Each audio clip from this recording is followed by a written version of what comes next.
So 2019, 2020, then the pandemic happens. And what did we all do? We switched from working in the office and talking at water coolers to sending messages back and forth on Teams and Slack and even text messages. So now that evidence became very necessary. Hi, my name is Courtney, and welcome to How They Scaled It, where scaling is done with both sides of the brain. Today, I'm excited to welcome Rick Clark. With a career spanning over 2 decades in legal technology and eDiscovery, Rick founded Wave Software and ESI Analyst, and co-founded the Masters Conference, one of the leading events in eDiscovery education. ESI Analyst was acquired by CloudNine, where he now serves as VP of Marketing and Strategic Partnerships. We're going to dive into Rick's journey as a founder, his insights on scaling a business, and how he's built businesses that thrive in an ever-evolving industry. Rick, it is such an honor to have you here. Please welcome to How They Scaled It. Thank you so much, Courtney. I'm really happy to be here, and thank you for having me. Amazing. Well, let's dive right into kind of where you started. So you joined in the legal technology space and eDiscovery in 2002. What brought you into that industry? Well, let's say back then it wasn't as much technology as it was the legal industry. Back then it was paper, right? So I'm in the legal e-discovery space now, but then it was just discovery. E-discovery hasn't even been coined yet. So, but what that means is the general legal process is exchanging data or documents from one counsel to the next, right? So really fun.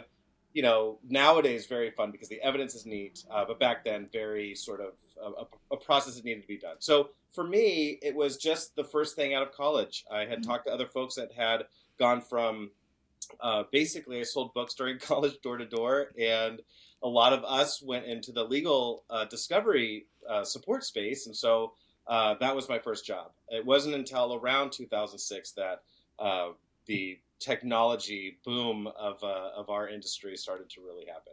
Yeah, you're really on like the cutting edge of it too. Like you're like right at the beginning because you founded Wave Software in 2006. That's right. So what kind of led you to that company? So through a series of partnerships, one of the things I'll recommend to everybody is find your people, and if you can stick with them throughout your industry or for your career in your industry, it's really beneficial. So I had known some folks that were in Orlando, Florida, where I was based at the time, starting this software company, not really knowing what to do, but I just, at the time, was just really good in sales, and that was my, one track, and so I helped them launch it. And so for us, it was in 2006, the Federal Rules of Civil Procedure made some additions that included electronic evidence as part of the discovery process, making it essentially a mandate. So before it was recommended and it was needed, but it wasn't mandated. So for us, we were right at the early stages and a great time to do a startup for specifically what we were doing with Wave Software. Yeah. And I mean, I like just you mentioning that you were like going door to door selling books, like how much the world has changed in such a short period of time. Yes. But for you to kind of be like right on the edge of like in the legal space and then into the legal technology space, being right at the beginning of it, do you feel like you're like often an early adopter of things like technology, or were you just kind of like right partners, right time? I wouldn't ever consider, if you do the Jeffrey Moore crossing the chasm, I'm not on the left side of the chasm, meaning Yeah. I'm not really a general early adopter or need to find the right thing. So I was at the right place, right time, but I am very technical. That also helped in the startup because the hats I wore was sales, marketing, but also product support and making sure that I can talk to the digital forensic folks and talk their language and how my software worked within their world, and then into the eDiscovery world as well. So became very technical, but that's pretty much it. Yeah, that's interesting. So you kind of started the Masters Conference not too long after you started Wave Software, is that right? That's correct. In fact, the funny story there is we had started Wave Software. There were two dominant conferences in our space. One was called Legal Week, actually Legal Tech at the time, and then ILTA, and they were sort of on. One was in the summer, one was in the winter, and so we had our two big conferences. Well, they were expensive. There were thousands of people there, and so we said, well, why don't we start our own conference to help prop up our software company? right? Yeah. So Oh, we're in just start a Panera. conference. No big deal. Well, see, here's the problem. We're in Panera Bread. There were Uh-huh. napkins in front of us and pens, and Yeah. a lot of unlimited coffee. So ideas were flowing everywhere, and we just said, okay, what if we start a conference? And literally, that's what we did. We turned an idea into a 3.5 day thought leadership specific Hmm. conference, not a trade show, which Yeah. essentially were the other ones, right? Right. And so we got all the bright minds of the day, and we continue to do that today, but bring them into the room and give people access to those individuals as they throughout the duration of the conference and even Yeah. afterwards, certainly. So to differentiate yourself from kind of ILTA and was it Legal Tech or Legal Week? Legal Um, now legal week, yeah. was it mostly like these things just they cost a lot of money and there's not as much access? Like what were the things that you were like, how are we going to stand apart from these like massive giants in the industry?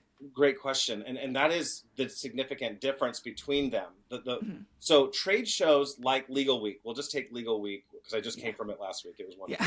wonderful. But Legal Week is all of legal. That is legal operations. Hmm. So all of the software that benefits all of the various parts of a law firm is what that caters to. So there are thousands of people, and so if you're at a booth, let's say you have people walking by, you try to get their attention and give them the Right. tchotchke and do the exchange. Well, I would say 70% of them would not be applicable to our specific niche industry of e-discovery. Right. So we wanted to put together e-discovery specific thought leaders. That is now expanded into cybersecurity, Hmm. digital forensics, and others as well that support eDiscovery or it's a part of. Hmm. But yeah, we wanted a very specific niche part of the legal landscape. Yeah, yeah. Well, I that's such a good point, and I feel like that's like really key for SaaS products and tech products and legal tech is kind of niching down, like finding the little thing that's big enough to make some money on, but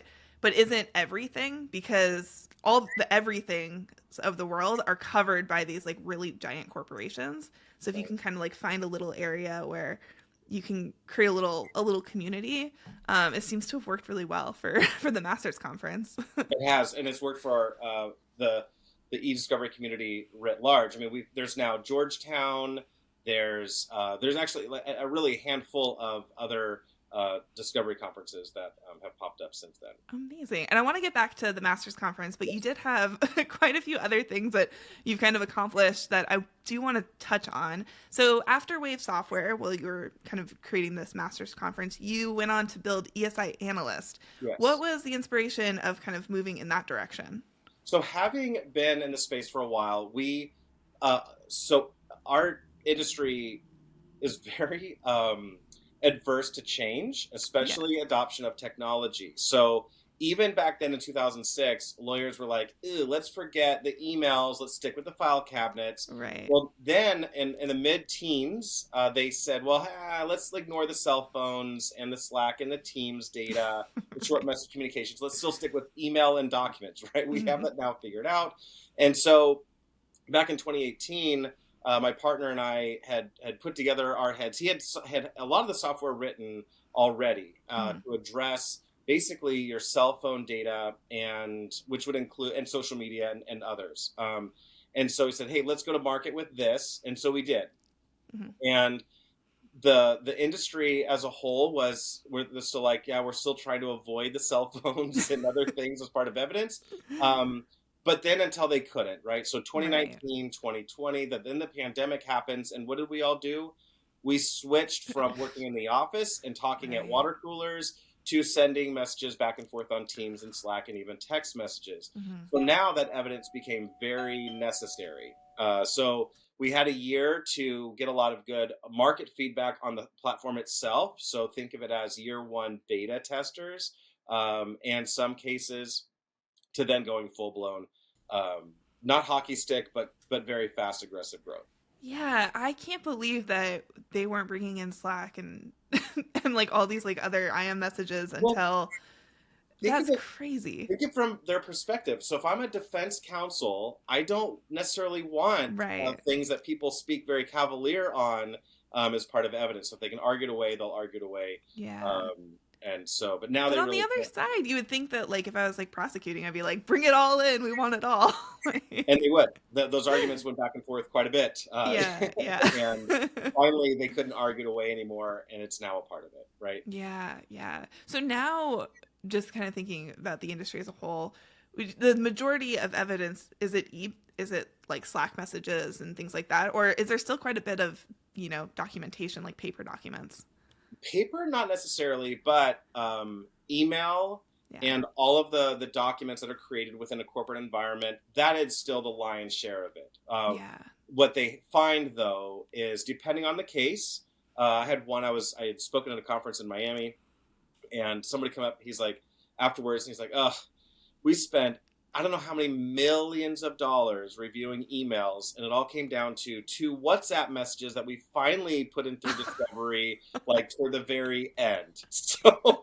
So it's still there's a lot of lessons being learned out there, right? Like Yeah, we're still sort of spending a lot of money and having those yeah. challenges, but they're learning from it. So ESI Analyst kind of was an answer to that, where it's like you have Yeah. all these messages, all this online stuff, and then ESI Analyst like organized it and put it through the process. Is that kind of what the key Yeah, of so the think of it software is? this way. Okay, so let's say there is an employee who is trying to take something from the company. Let's say a spreadsheet of all their clients. Yeah. Okay, so what we would put together is text messages where that person might be talking to somebody, Hmm.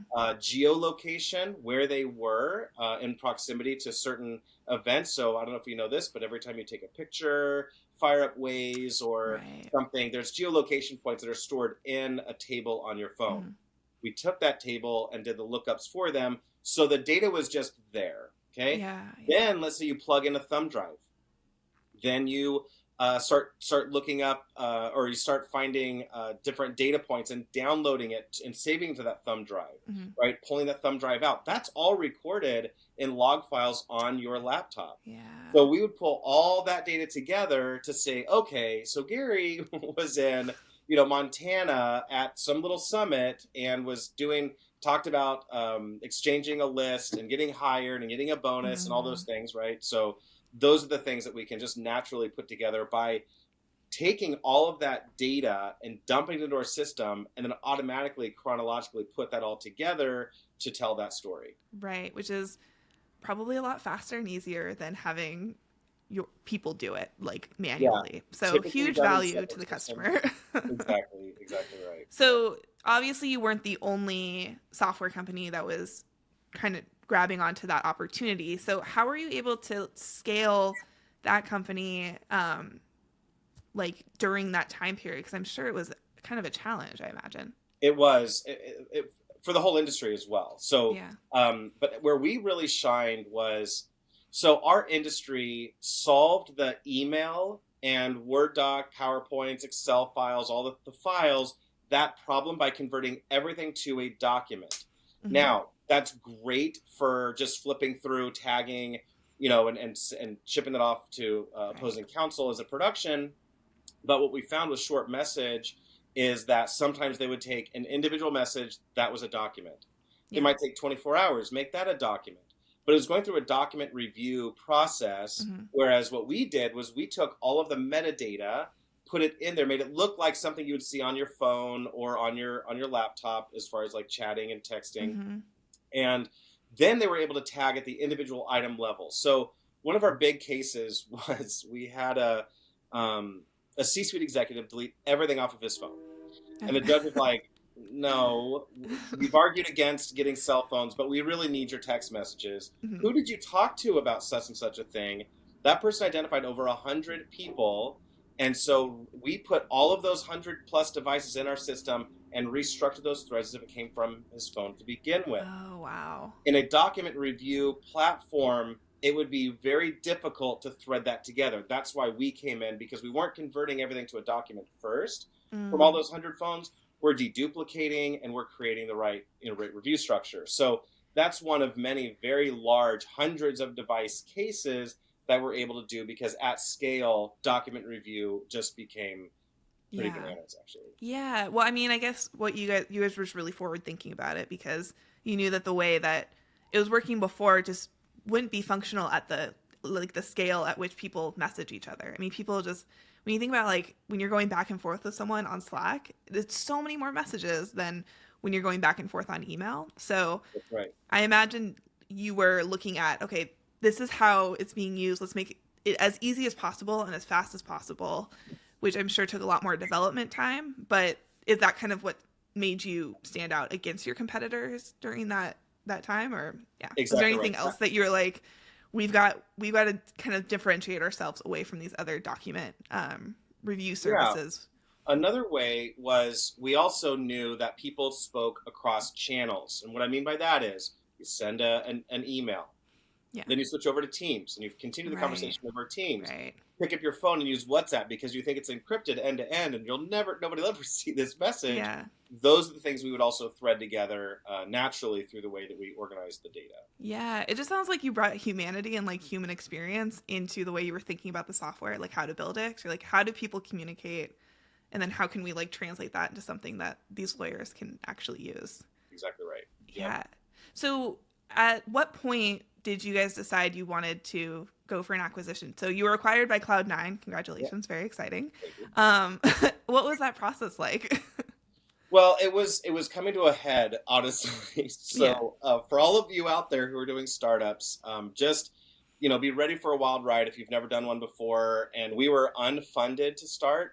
Thank you, COVID. That sort of helped out a lot with all of our investment money shrinking immediately. But what we ended up finding was there were a few of us running this. So I was running everything from sales, marketing, but also getting into project management. Mm-hmm. And there's a whole different head space and tolerance and patience and everything for being a project manager. Mm-hmm. So working all night long on cases and getting data ready and all the things that we had to do, we were growing too fast for the small amount of people we had. And so CloudNine knocked on our door and we engaged with them and then we got married. I love that. I mean, I think that it's like either we hire a bunch more people and that's going to be, and who has time to hire, effectively. Hiring takes so much effort and time. Or there's this like great solution where we immediately get all the resources we need. And I mean, if it's the right price and, they value you enough, then that acquisition probably felt like a huge weight being lifted off of you. All of that is true. And then hiring people was like, we're in legal cases come and go. So you hire 5 people to cover because you have a big case, and then there's not a big case for another few months or whatever. It's a load balancing issue, and so really and truly, CloudNine came along at the right time. All of those things, it was fantastic, and I love working with them. It's a good culture too. Yeah. When you started with ESI Analyst, did you plan on an acquisition? Was that kind of like the plan from the beginning, or did it just become more obvious as you moved through the year? We were open to both. So our plan was let's build to sell, but let's also build to grow as well. So we were open to whatever. And, it's wild, wild west when you do a startup. Even though you look at the total addressable market and you're like, oh, there's billions of dollars and we're just going to get a sliver. And it's gonna be great. Well, again, startups are hard, but very fulfilling, for a lot of the time. Yeah. And I know that a lot of founders kind of struggle with after the acquisition because you're integrating into a new company. It's a new culture. It's a new thing. And like your baby is no longer your baby, but you still are so close to it. How has that transition been with CloudNine? Wonderful. Because of all the teams, I had a mentor I'd been working with for many years, and he said, Rick, you're acquired now. You need to unlearn certain things, right? Yeah. So I unlearned first and foremost how to project manage. Yeah.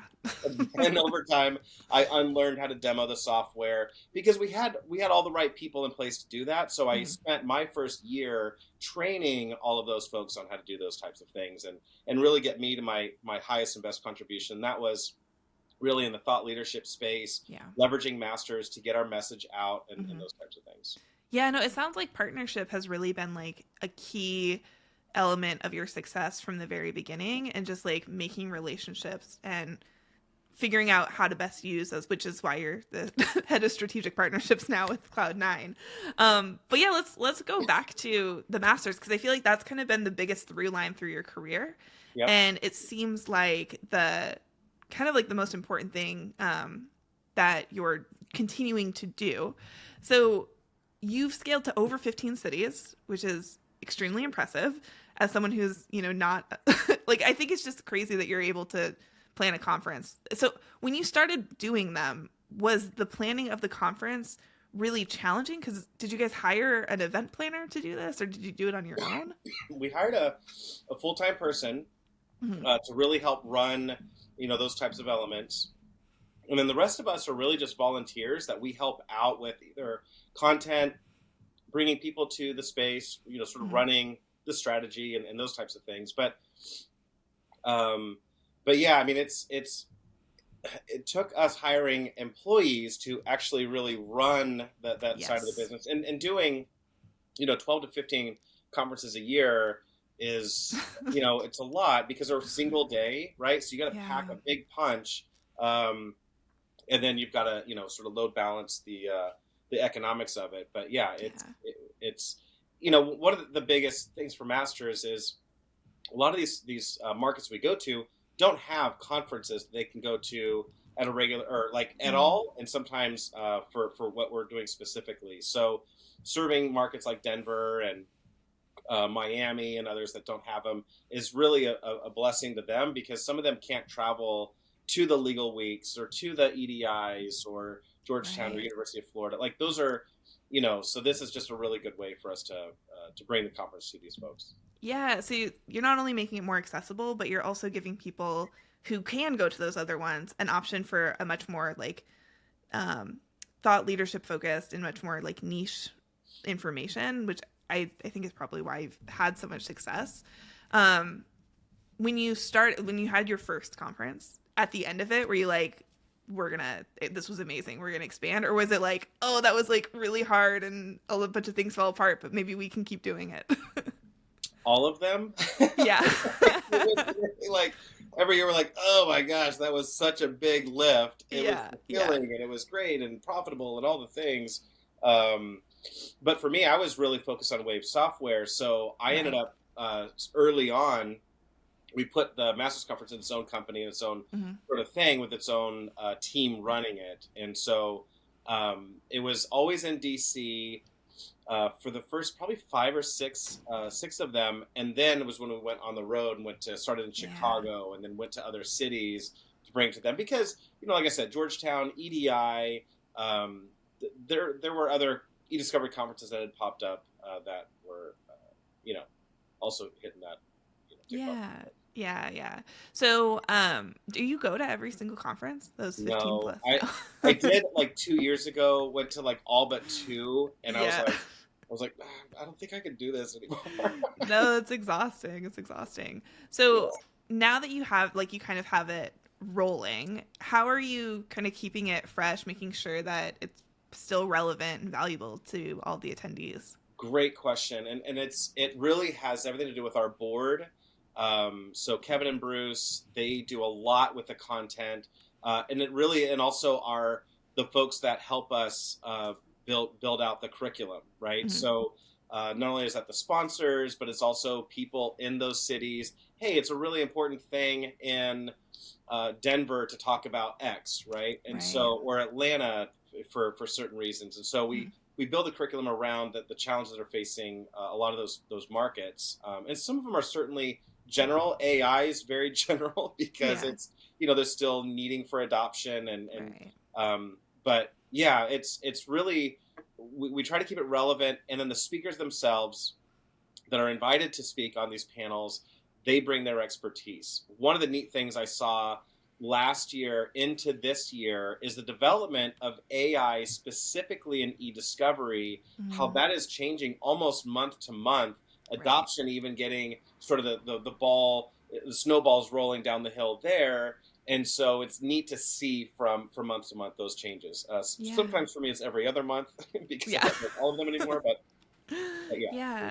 so when you first started your career, adoption extremely slow. I mean, even until very recently. But now you're starting to get lawyers who grew up in a digital age and probably are able to adopt technology faster. Do you think that do you think that lawyers are adopting the technology faster than they used to, like with AI, like more people are open to it, or do you think it's still a very slow industry? I would say AI has the opportunity to be the fastest adopted technology in our space for a few Yeah. reasons. One, people are used to using AI, whether they're using Netflix or Right. something in their general world, or their Chat GPT to write some articles or those things. It's getting that's a big hurdle, right? Is Yeah. is the usage of the technology. The fear of the technology gets mitigated because of our closed system AI models, right? So they're Hmm. not. It's not reaching out to the public internet. Everything is Right. contained. It's all their data, all within that model. Hmm. So the fear is quickly going away, right? And also, Lexis and Westlaw have done a great job of incorporating AI for research. Hmm. So they're able to find articles very quickly. Well, when you're in Discovery and you want to find those very important emails or those Yes. WhatsApp conversations, AI can help you find that very quickly. So whether you're using it for a review workflow Hmm. or you're using it for um, just investigation, like I just want to see what's in my data here. Opposing counsel doesn't need to know that I'm doing that. They just need to Right. know that I'm gonna fulfill the order and they're gonna get their production as we Hmm. agreed upon. And yeah, Yeah, it does feel like it kind of just gives you like a little bit of an edge. And if you can guarantee that the data is accurate, then it does kind of feel like a no-brainer. It just is such a slow-moving industry that it's crazy that they waited until 2019 to start looking at Slack messages, but now they're like, well, AI might work. well, again, I think the reason why they would argue it away is because they know that it's what you find sometimes in emails in the 2000s and Yeah. early teens. People don't write silly emails much anymore, but Yeah. they are for some reason so cavalier on Slack, Teams, and certainly text messages or Yeah. apps that they think aren't going to be discovered. But Yeah, yeah, that's so true. So, kind of on your partnership strategy and kind of building these communities to make this conference a success, what advice do you have to people who are like developing those strategic partnerships? Like, what do you look for in a good partnership? great question. There's a few things. The first one I think is before you look for partners at all, identify your services and software gaps and Hmm. see what is out there that could fill those gaps. So then the next round is look for someone who's going to be around for a while, has Yeah. a good reputation, all the sort of normal things you would think of, but also then have the meetings. Hmm. And how well are you working together and talking in those meetings? How is the I hate using the word synergy, but how's the Yeah. synergy? But no, The vibe. yeah, how's the vibe? Thank you, that's better. Yeah. But how is that working? And I think those are some of those really important elements. And then also have one or two of that same type as you're going through the process. Like, yeah, Inca deal with two different forensic companies, let's say for Hmm. us, um, and work with them. And then over time, you'll find the one that really fits better. And because you'll find that they could say they're the exact same company or doing the exact same thing, but because they do things a little bit differently, whether it's nuanced or very overt, you'll know that as you go through and work Right. through those projects together. Right, right. And even like if I've always found that with partnerships that even if like one element doesn't work, if you guys have like a good connection, they always come back in some other capacity, especially in the startup world where everyone's starting a bunch of different businesses and they go on these like crazy wild, journeys in their career. That even if like taking the time to work on that relationship early on, eventually will come back to you, you know?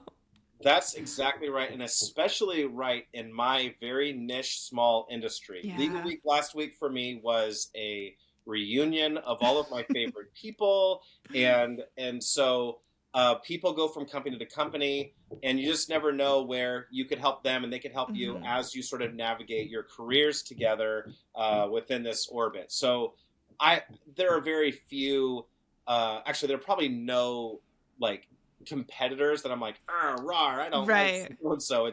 It's I know those people are going to be moving around. Let's always keep friendly, good, professional relationships, and you know, so no matter what, if for those that are listening, if your industry is large, Mm-hmm. it's still probably small in some ways. Yeah.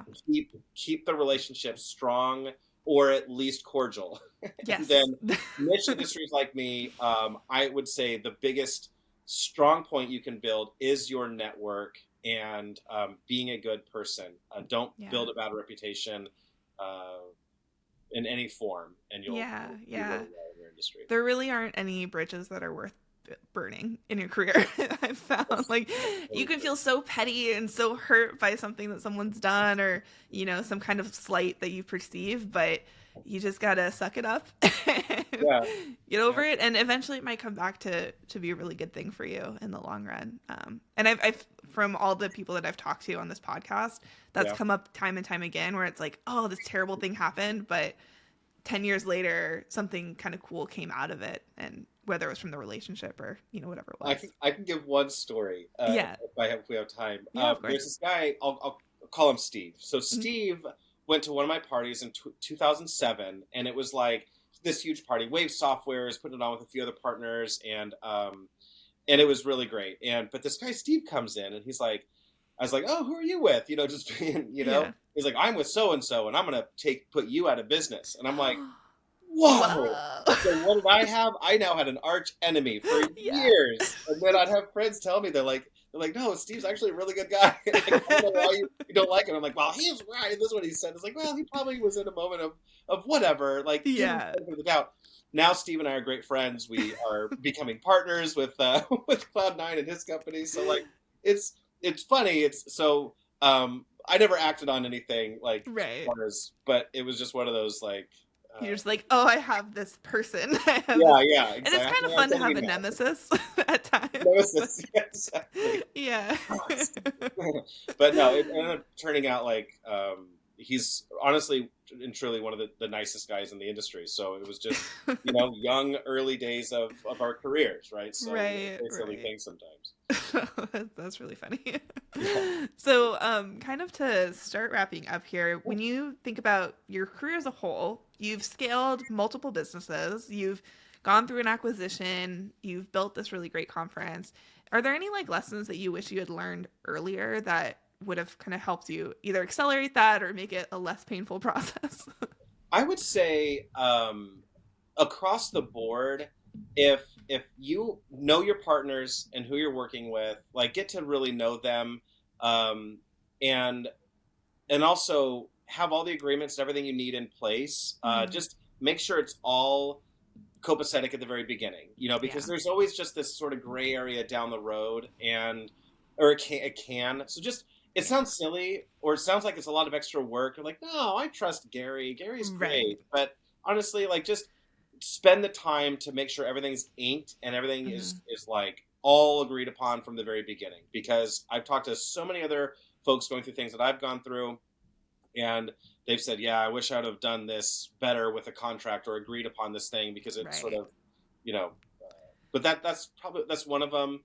And then we've really themed it a lot, and that is just like find your people early on, and that's your team, right? Yeah. That's your core team throughout probably your industry. You'll lose them along the way, they'll get out of the industry or something, right? Mhm.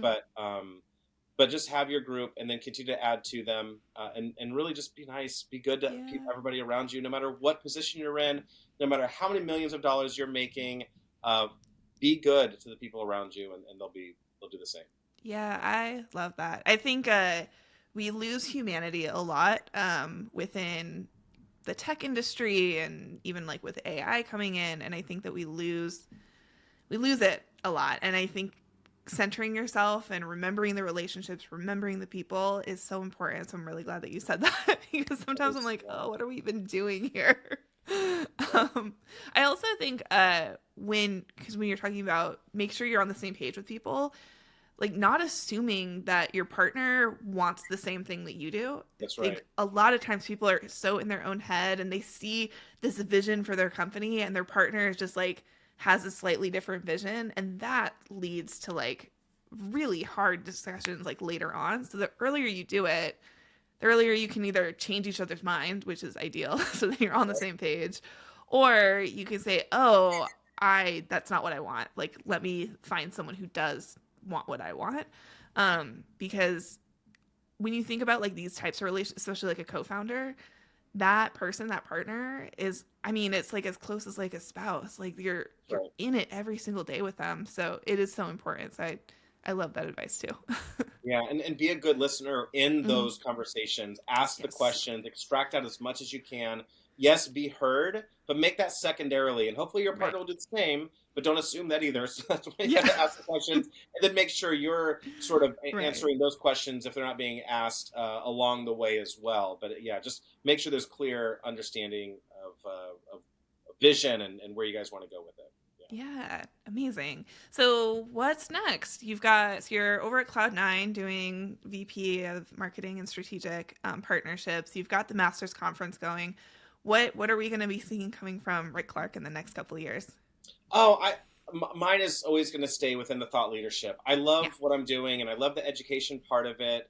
So for me, it will always continue to drive down that path. yeah. And then also, I think sort of business coaching. If there are other folks along the way who Mhm. are doing a startup, have never done this before, take some of those folks every now and then and help them avoid as many bumps and bruises and skin knees as Yeah. possible to set themselves up for better successes as well. Because I think especially in our industry now, people are innovating like crazy. They're coming Yeah. up with really neat things, and um, going over a year for me without a paycheck was really difficult. Can you do that, right? So have those, like for me, having those conversations and educating in that space as well as the thought leadership things within the industry. Those are things I'll be looking to do. Amazing. Well, I'm really looking forward to that for you, and I highly recommend. I think that you've got some really great insights and such great experience of kind of your journey is such a good one that people can kind of follow and see the ups and downs.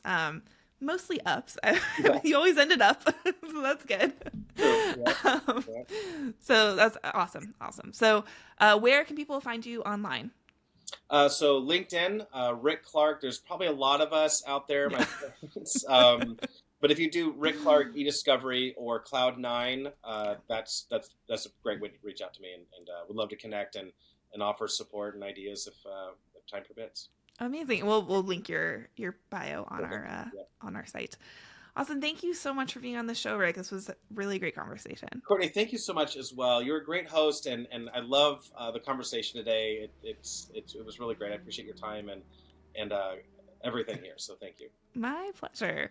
And thank you to everyone at home or on the go for listening. If you enjoyed today's episode, please make sure to subscribe, share with a friend, and leave us a review. And if there's anything you'd like to hear on an upcoming episode, just let us know. For more insights and stories, please follow us on LinkedIn or visit rightleftagency.com. And we'll be back next time with more stories of success, innovation, and marketing strategies to help you grow. Thank you.